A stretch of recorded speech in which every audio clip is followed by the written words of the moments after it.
Hola, ¿qué tal? Bienvenidos a un nuevo episodio de La Ruta del Líder, nuestro podcast que producimos en el Instituto de Liderazgo de la Universidad del Desarrollo.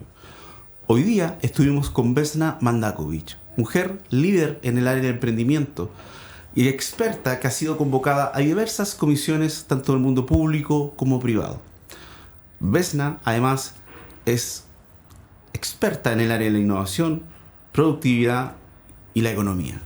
Ella es ingeniera comercial, máster y doctora en economía de la Pontificia Universidad Católica y profesora asociada de la Universidad del Desarrollo. Este programa llega a ustedes gracias a nuestros amigos de Sony. Sin ellos esto no podría ser posible. Y están ubicados acá, en Avenida Kennedy con Las Tranqueras. Soy Raúl Jaraguíñez y esto es La Ruta del Líder.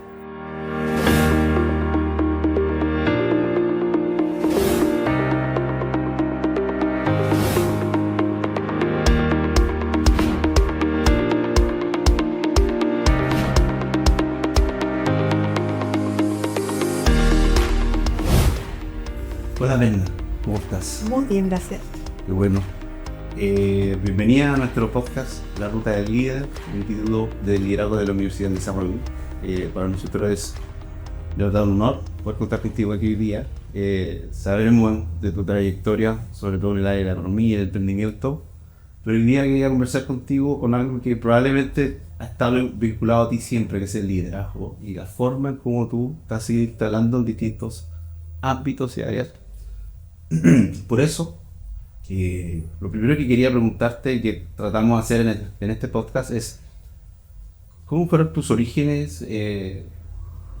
¿Cómo influyó tu familia, tu entorno en lo que hoy día es Vesna? ¿Y qué rescatas de eso? Todo.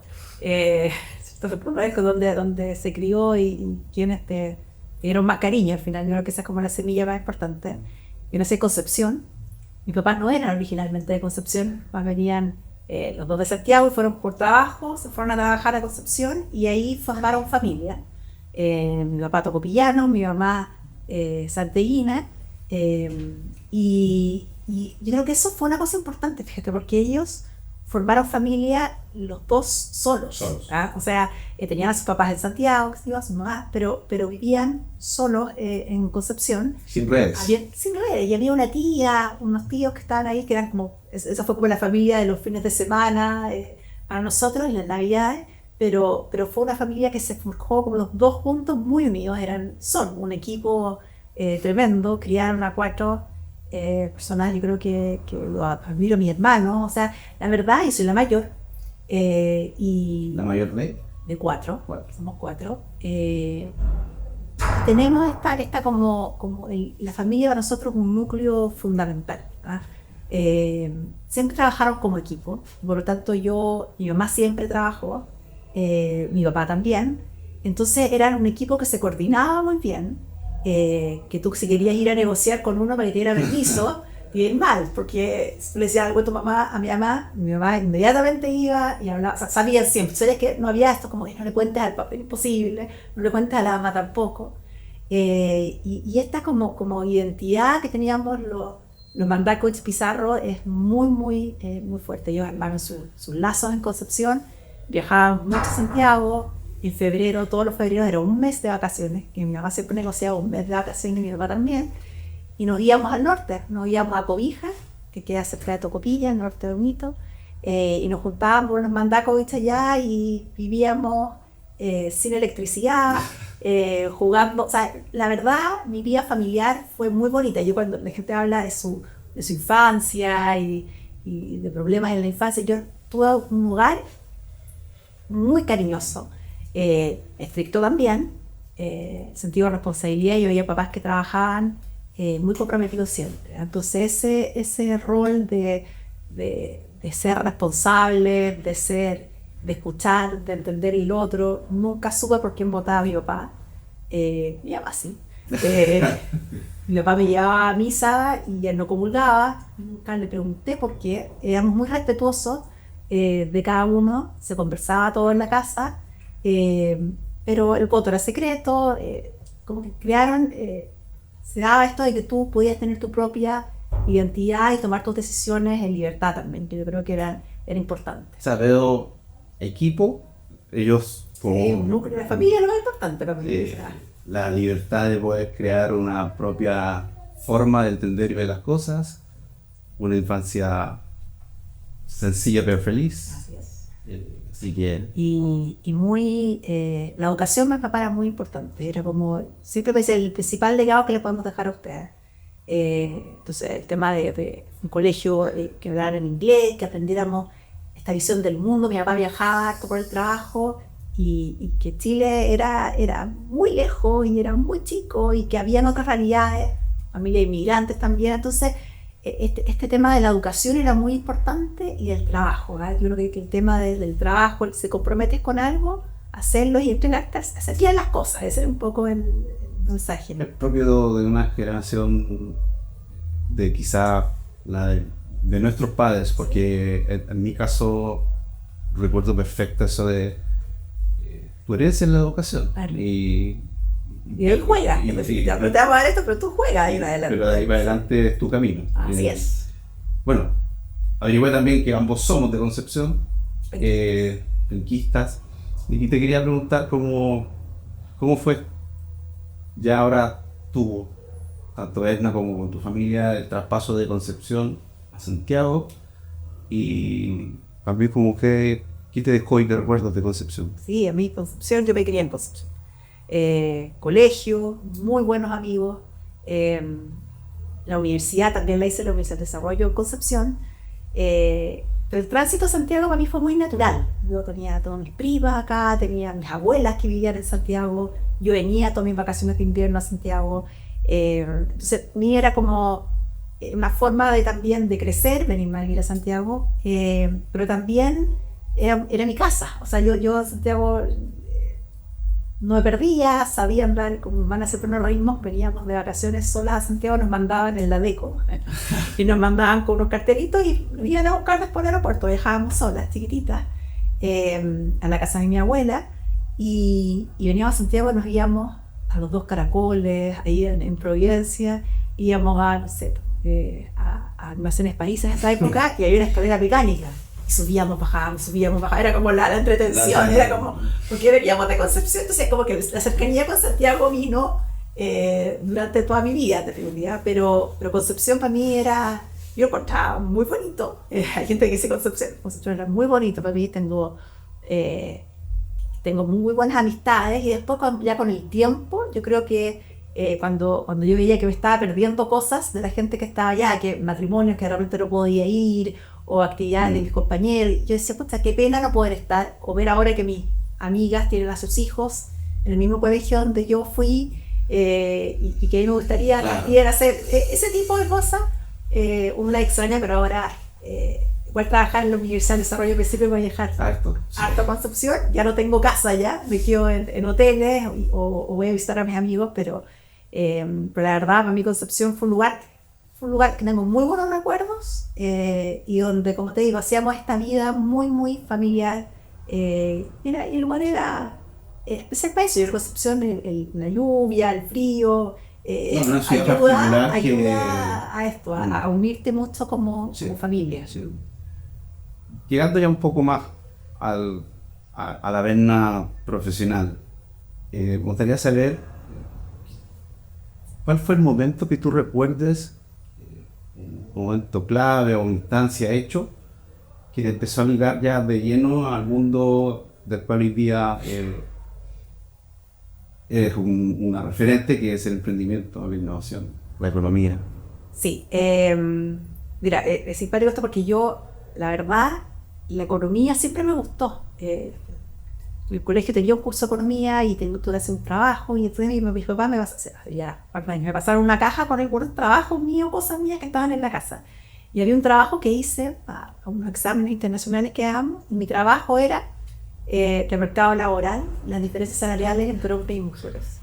Y era como una encuesta que hice en el colegio, los apoderados del colegio. Después me puse a mirar otro en la estadística, tenía que ver con diferencias sociales y la estatura y crecimiento, la velocidad de crecimiento de los niños, Y él lo estaba mirando antes de venir, lo estaba ordenando. Y yo digo, o sea, esta usted me gustaba desde hace mucho tiempo.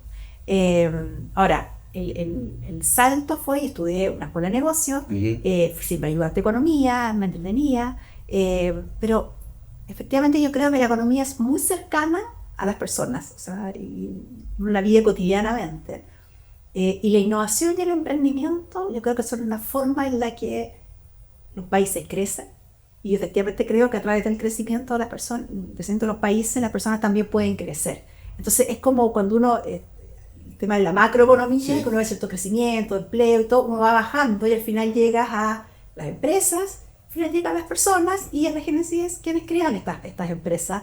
Y esos son los emprendedores. Sí. En países como los nuestros, además, el emprendimiento está muy vinculado a movilidad social, a emancipación a través del emprendimiento, el florecimiento de las personas a través del emprendimiento. Entonces, a mí tiene mucho sentido estudiarlo, porque siempre me han llamado la atención las desigualdades y también creo que identificar oportunidades, y eso tiene que ver con el emprendimiento.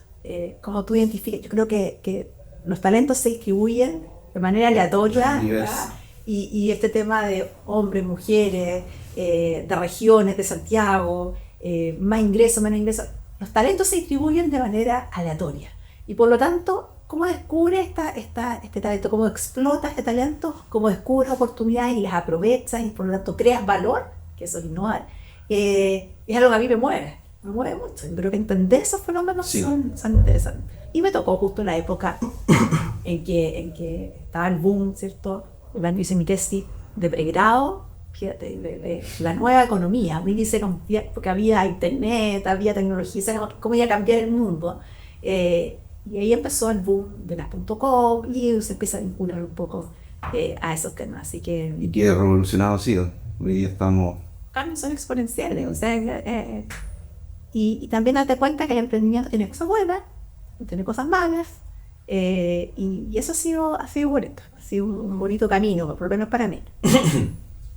Estuve revisando igual, el año 2021 te entrevistaron de Brinca Global y mencionaste todo proceso de innovación son fundamentales, la empatía y la diversidad. Si hoy día lo ligamos sobre todo también ambas características al liderazgo y a esto que me quedo que nos estabas contando también de como un motor para combatir, por ejemplo, las desigualdades o más bien aprovechar los talentos que están distribuidos en tantas partes. ¿Cómo ligas el liderazgo a la empatía, la diversidad y qué tan importante es hoy día? Están muy conectados. O sea, yo creo que un líder tiene que tener la capacidad, yo creo que la principal característica que tiene que tener es escuchar. Escuchar, y con eso tú logras empatizar, tú logras entender posiciones que son distintas a la tuya. Yo creo que a nosotros nos cuesta en general, es un trabajo escuchar. Yo me he dado cuenta que soy buena escuchando. Y yo creo que esa es una de las cosas que me ha servido mucho en la vida. A mí me gusta hacerme preguntas, porque soy investigadora.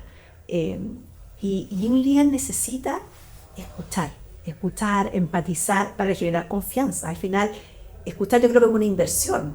Es una inversión en el sentido de que tú así generas confianzas, así generas equipos.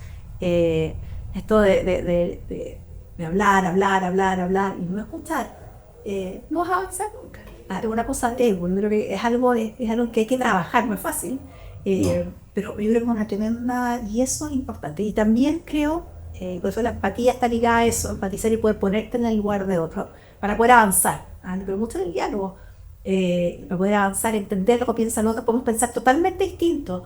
Pero si yo voy a una plaza y yo a mis niños a jugar a esa plaza y hay una persona que piensa totalmente distinto a mí, pero también está con su hijo en la plaza jugando, tú vas a conversar con esa persona y vas a encontrar puntos en común. Todos somos humanos, todos tenemos puntos en común.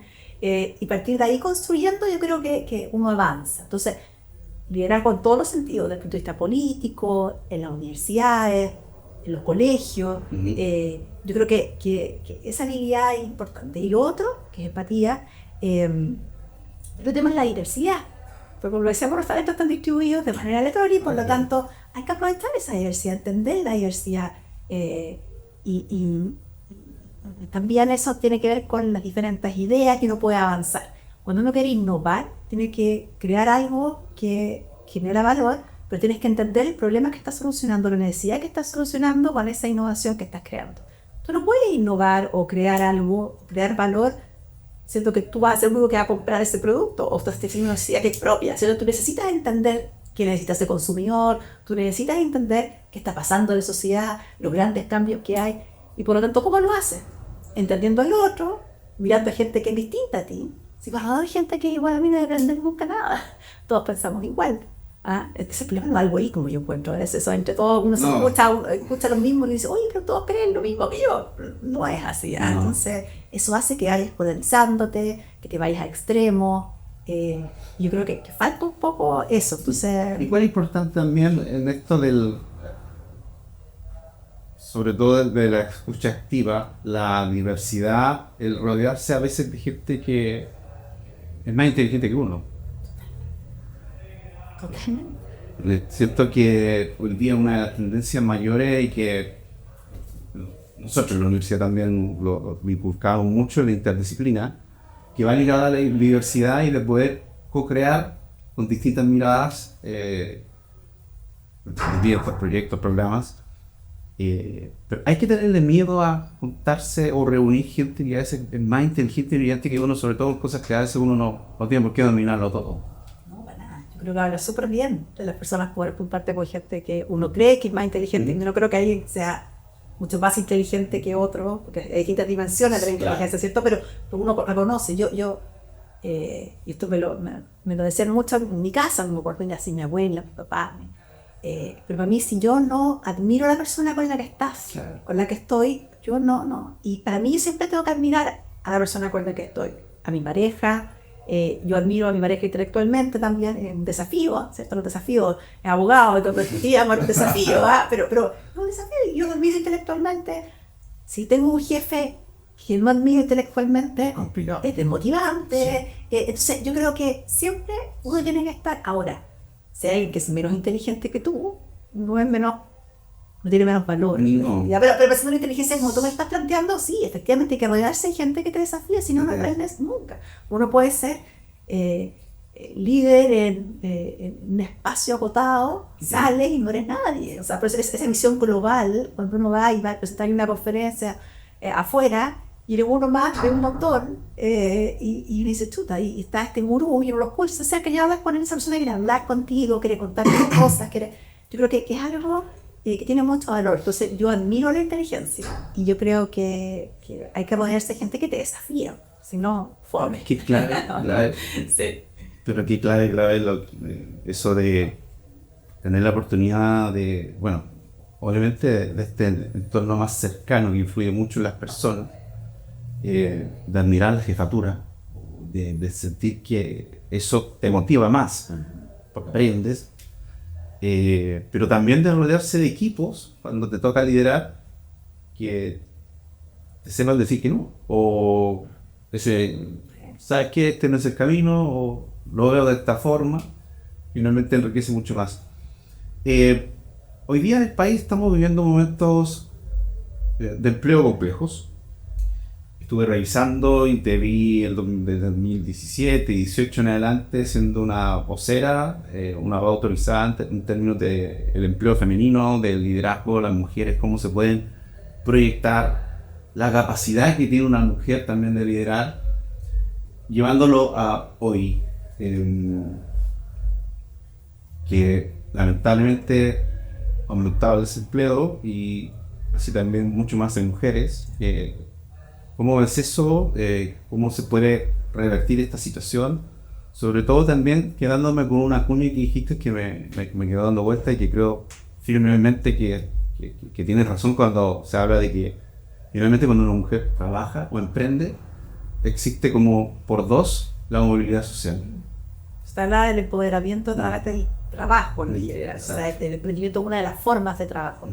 Pero yo sí creo que el trabajo le da valor a las personas, te sube la autoestima, también tú y también todos los que te rodean. Y la independencia económica es muy importante para las mujeres.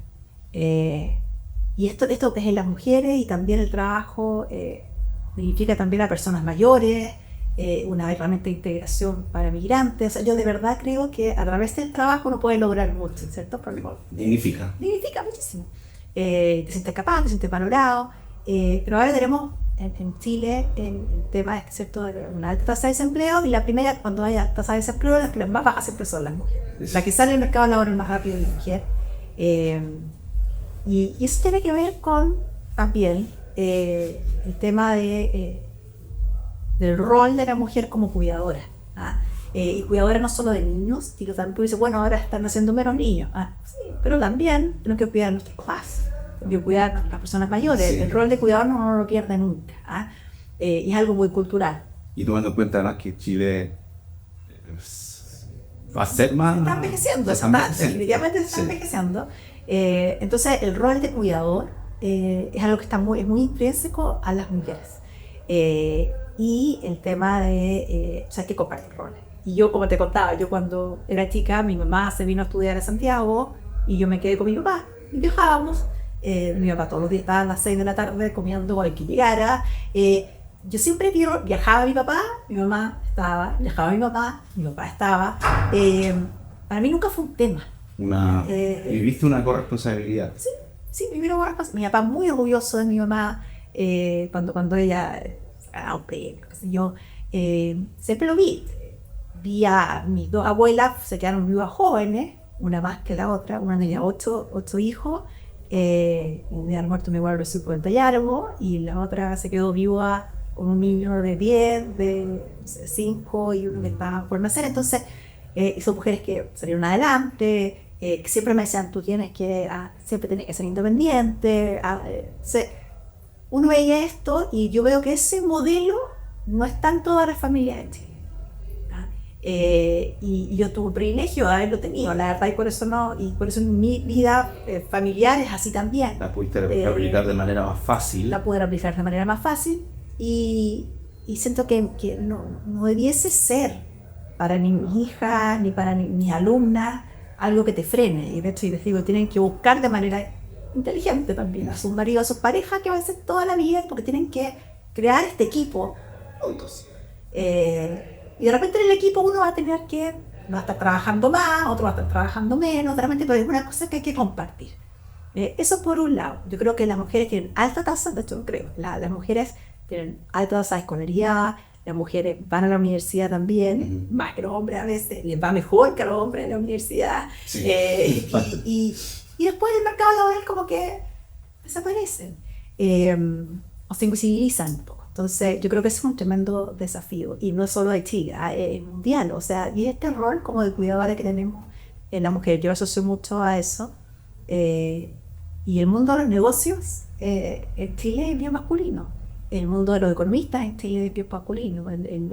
Hay industrias que son más masculinas, hay industrias que son más femeninas, pero esto yo creo que ha ido cambiando y estamos tratando de cambiarlo también.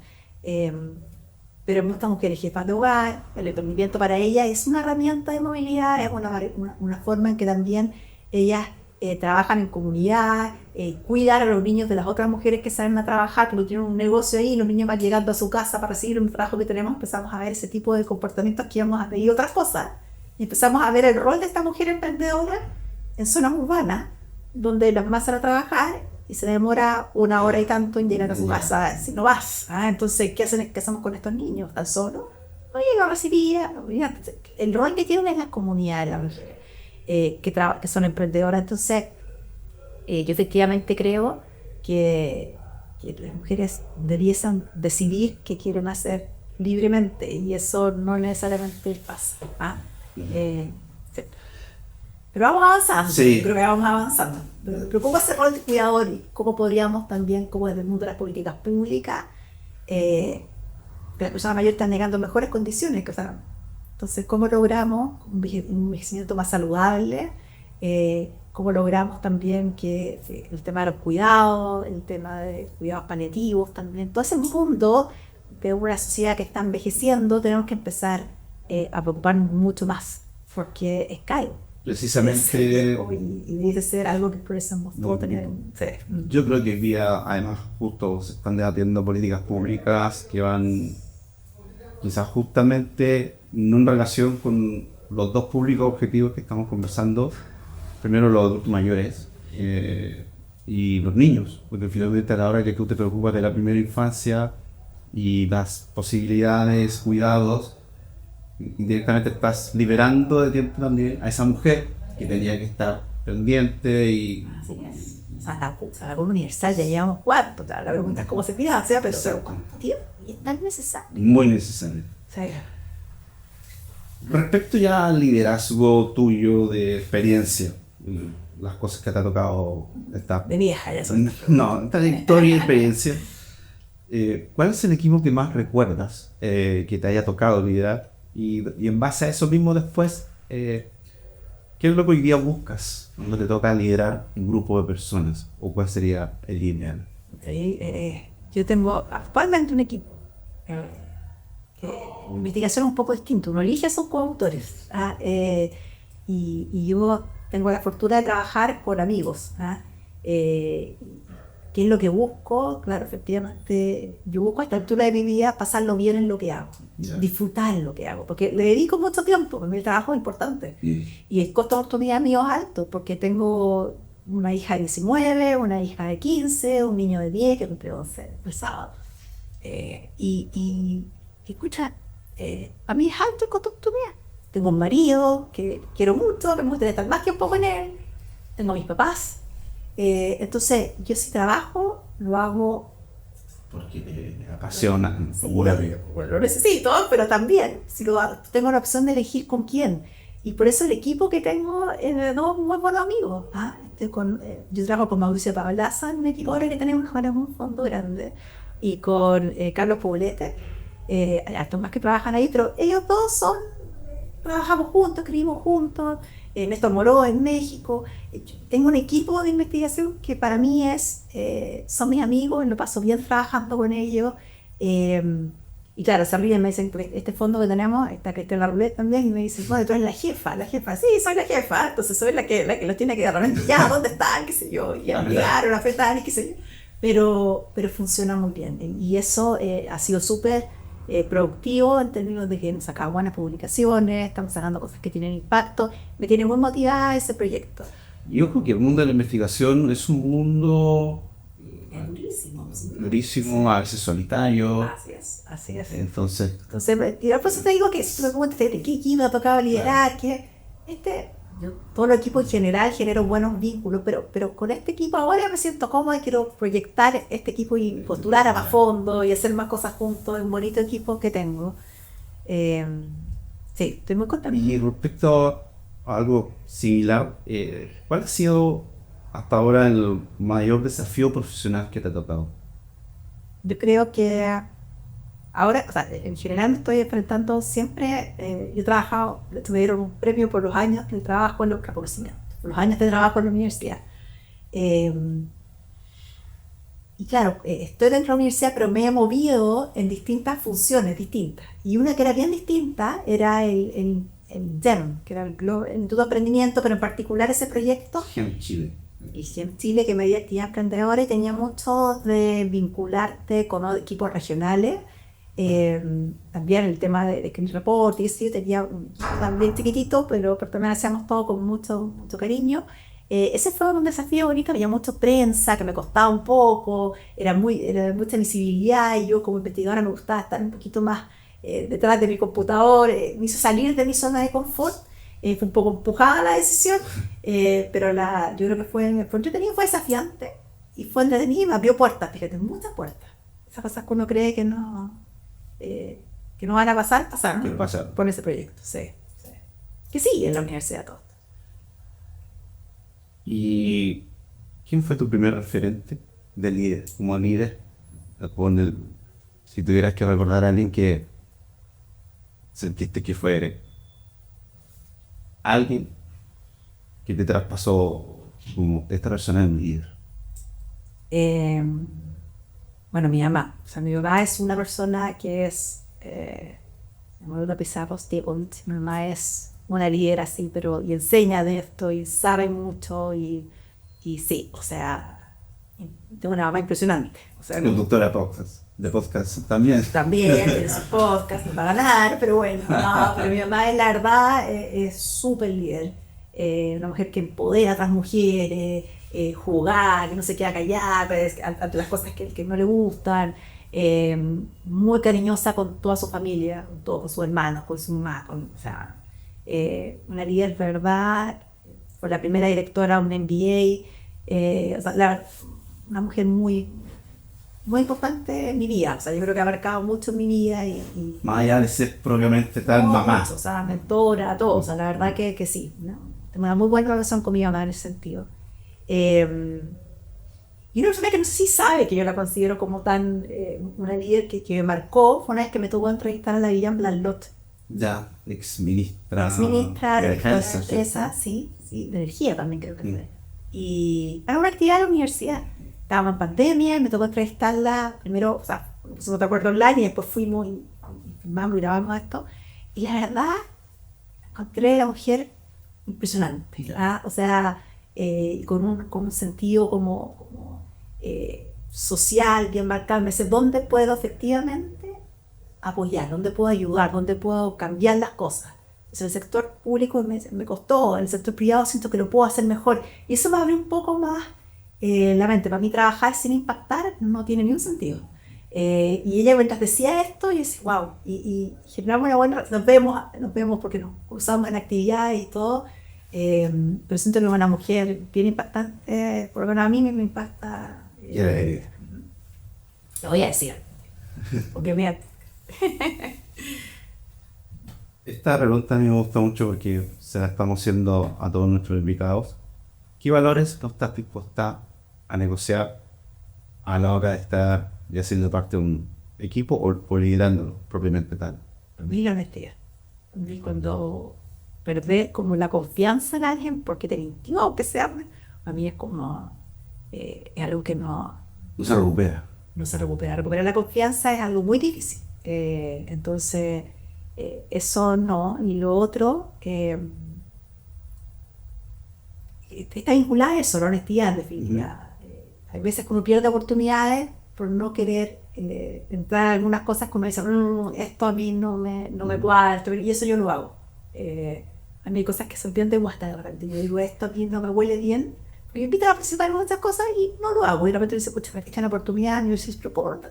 No, había algo ahí que a mí no me gusta. Tengo ese pepeillo, así como...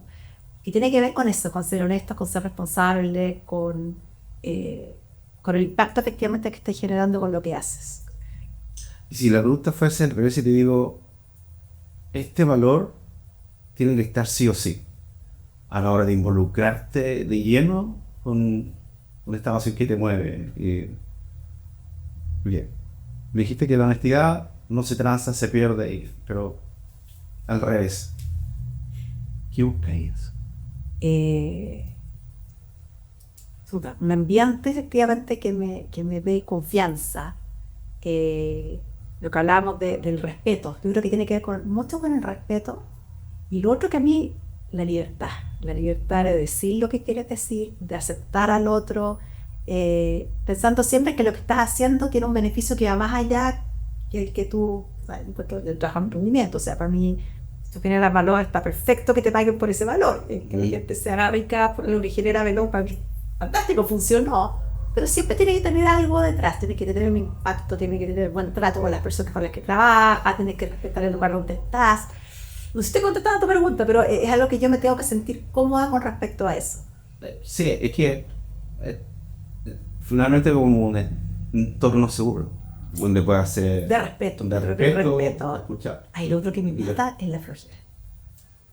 Sí, eso cuando veo que alguien tiene todo eso que hablamos de los talentos, que uno ve que hay gente que le cuesta tanto y lo tiene, pero le cuesta tanto porque no tiene la red, no tiene, y ve a alguien que tiene todo y que no aprovecha la oportunidad. Eso a mí sí, eso no me gusta, me cuesta entenderlo. Y ahí toda la empatía, necesito entender un poco más ese converso, lo que pasa, trato de buscar por qué hace esa persona, porque, sí, trato de rescatar, Sí. qué, pero me cuesta. Esto también lo hemos repetido otras veces. Yo creo que hay cosas que se han ido repitiendo. La honestidad es un valor más transversal de lo que uno cree para mí. Ahora, si tuviera que preguntarte un libro, película o serie que te haya marcado y que pudieras, este hay que ver o leer. Dije como,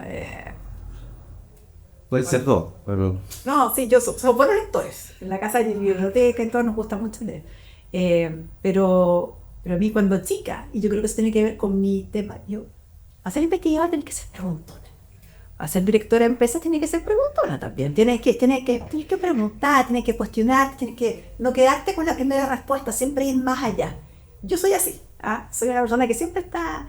Y en mi casa de mi abuela había unos libros de la Agatha Christie, que era una colección, que son libros como policiales, así como y yo los devoraba, o sea, una cuestión, porque, y tiene que ver un poco con eso, con esta cosa de investigar, de ver qué hay más allá, de no quedarte con la primera respuesta. Y esos libros me entretienen, y esas series me entretienen. Yo creo que por ahí viene el tema de eso y todo lo que tiene que ver con, por ejemplo, los de Padura, que son en Cuba, que son de investigaciones policiales también, los de Cercas en España. Me gustan mucho los libros que están ambientados en lugares que son reales, todo de cosas como de ciencia ficción, que son a mí me gustan la realidad. Sí. ¿Ya?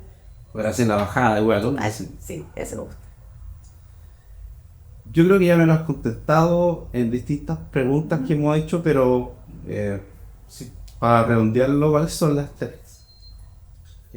conceptos claves, habilidades que debe tener un líder, según Bessner? Ya hablamos sobre la capacidad de escuchar, La escucha activa. de empatizar, escuchar, internalizarlo y entender lo que le está pasando al otro. Yo creo que eso es clave. Y lo otro, esto de que digo que soy preguntona, que estar como siempre tratando de aprender más, de estar aprendiendo, que se sienta y dice ya lo tengo todo, ya estoy bien. No, el mundo es demasiado dinámico y ahora, y lleno de cambios, sobre todo ahora, no podemos quedarnos inquieta. Así hay que ser inquietos, si no, te quedas estancado y no vas a avanzar. Y para ser un líder uno tiene que tener esa capacidad de adaptarse, estas capacidades adaptativas, y eso se hace de esa manera. Bueno, esta es la última pregunta. ¿Qué te gustaría que tus tres hijos o alguno de ellos en unos 20 años más le pregunten por su mamá? ¿Qué te gustaría que fuera la respuesta? Eso es muy difícil. Pero primero el mamá presente. Es difícil. Y eso es uno de los temas que más cuestan, yo creo. A mí el tema como de la conciliación me cuesta, porque quiero estar en todo, como soy esta persona que quiere estar y me meto en mi... Estoy trabajando y como, no, en la casa estoy avanzando mucho. Pero te decía, ¿dónde están? El costo de oportunidad. Es muy alto para mí. Yo valoro mucho a mi familia, el tiempo con mi familia por el modelo que tenía con mis padres también. Entonces creo que digan que fui una mamá presente y que los acompañé en cada una de sus locuras, porque son dos tres muy distintos y eso también me enorgullece mucho, tener tres hijos muy distintos uno del otro, pero bien demandante como mamá y como papá también, estar con los tres en todas sus dimensiones, porque son tan distintos. Si fueran los tres iguales sería más fácil, pero tienen intereses distintos, les gusta la comida distinta, series distintas, todo distinto, deportes distintos, actitudes intelectuales distintas. Entonces, que sea una mamá que haya sido una mamá presente para ellos, que les haya transmitido el valor de la familia, que yo creo que es fundamental, de la honestidad, de la libertad, pero con respeto hacia los otros. Y lo que yo digo siempre a mi hija mayor, que ya me gusta mucho la política también, y digo, tú tienes que entender al otro. O sea, que para sentar, para poder discutir con alguien, tienes que entender de dónde viene la forma en que esa persona piensa. Por algo piensa. Por algo piensa de esa forma. Entonces, entender al otro, vivir con el otro, tomarte el café con el otro. Entonces, siento que ojalá andar acuerdo como una mamá presente, que les digo, ¿cierto? Que los acompañó, que les he transmitido el concepto de familia con que me dieron mis padres, que sean libres, de repente hagan lo que quieran hacer, tienen alas para hacerlo, y que sean empáticos y conversan con otro, conversar y entender a otro. Demasiadas cosas le estoy pidiendo. Por lo contrario, muy difícil. Desprendo algo sí que comentaste en la primera respuesta cuando te pregunté por tu origen y de tu familia, de que agradecías mucho que tus papás te dejaron ser libre y formarte tú misma, tus pensamientos, tu forma de atender la vida. Y en esta última respuesta veo que estás replicando lo mismo con los tuyos. Pero puede ser. Así que... Es mi principal emprendimiento, ¿no? Es verdad, es difícil, pero es mi principal emprendimiento. Los emprendimientos tienen altos y bajos, pero es lo que más me llena. Lo que te llena. Y lo otro, que es muy importante, que estoy quitando tiempo, es No. claro, y para las mujeres, sobre todo mi alumna, y para las mujeres que dan este podcast, y también a los hombres que lo hacen. Yo creo que el tema de que la mamá trabaje, en mi casa hay un lema, por una mamá feliz. Entonces la mamá tiene que cuidarse, y la mamá tiene que hacer deporte, la mamá tiene que tener tiempo con sus amigas, y también tiempo con ellos. Entonces yo creo que una cosa que es súper importante para los emprendedores, que lo veo mucho, para nuestros alumnos, para otras mujeres que están como yo tratando de conciliar, es cuidarse. O sea, tratar de... Y eso cuesta también, como estar... No siempre piensa en el otro, tratar de y cuidarse uno, respetar su espacio. Ponerse también uno Es con una de las prioridad. cosas, sí. Porque si no funciona, pues la mamá no va a estar feliz. Porque no va a estar feliz. La campaña en mi casa que yo fuera a hacer deporte. A la ciudad dice, pero ¿cómo lo voy a dejar solo? No va a estar feliz. Entonces, eso es importante, cuidarse. Muchísimas gracias, Brenda. De nada. Una conversación, Lo pasé muy bien. creo que diferente además. Deseaste lo mejor también en tu postulación. Entiendo que estás nominada y o vas a estar nominada para las 100 mujeres líderes del año, así que al menos nosotros desde el instituto hacemos barra. Hay que hacer nada, tienen que votar. Y nuestros amigos de Sony tienen de regalo este parlante XBCA. Así que Me encanta la música, son todas las cosas. está muy bueno. Muchas gracias. Gracias a todos. Y a ustedes dejarlo invitados. Ya todos los jueves, 8 de la tarde, estaremos sacando un nuevo episodio de La Ruta del Líder. Así que estén bien. Muchas gracias.